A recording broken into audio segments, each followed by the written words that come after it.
ഇനി നമുക്ക് ഓരോരോ പൈപ്പുകളായിട്ട് ഇറങ്ങിപ്പോൾ മൊത്തം 27 പൈപ്പുകളാണ് വരുന്നത്.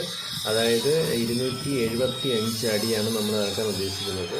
350 അടിയോളം ഉള്ളൊരു ബോറാണ്. അതിൽ 50 അടി അതിലെന്തോ ഡാമേജ് ആയിട്ട് കല്ലുകളൊക്കെ വന്ന് വീഴ്ന്നിട്ട് ഡാമേജ് ആയിട്ടുണ്ട്. അതിൽ പൈപ്പ് ഇറക്കാൻ സാധിച്ചില്ല. അപ്പം 300 അടി പൈപ്പ് ഇറങ്ങിയിട്ടുണ്ടെന്നാണ് പറയുന്നത്. അപ്പം 275 അടിയിൽ ഏകദേശം ഒരു 25 അടി മുകളിലോട്ട് വെച്ചാണ് നമ്മൾ എടുക്കുന്നത്. അല്ലെങ്കിൽ താഴ്ത്തി വെച്ച് കഴിഞ്ഞാൽ കൂടുതൽ പൊടിയായി കയറാനുള്ള ചാൻസ് കൂടുതലാണ്. അതുകൊണ്ട് നമ്മൾ ഇത്തരത്തിൽ ഓരോരോ പൈപ്പുകളായിട്ട് 27 പൈപ്പുകളും ഇറക്കിയതിന് ശേഷം ഏറ്റവും മുകളിലായിട്ട് ആ ഒരു ബോർവെൽ ക്ലാമ്പും ആ ഒരു കോളം പൈപ്പിൻ്റെ അഡാപ്റ്ററും വെച്ച് ടൈറ്റ് ചെയ്ത് അത്യാവശ്യം കൺസ്ട്രക്ഷൻ പർപ്പസിനായതുകൊണ്ട് നമ്മൾ അത്യാവശ്യം ഒരു ഓസോ ഇതിനെ 1.5 ഇഞ്ചിൽ നിന്ന് 1 ഇഞ്ച് ആക്കിയിട്ട് ഒരു ഓസോട്ടർ വെച്ച് സെറ്റ് ചെയ്യുകയാണ് ചെയ്യുന്നത്.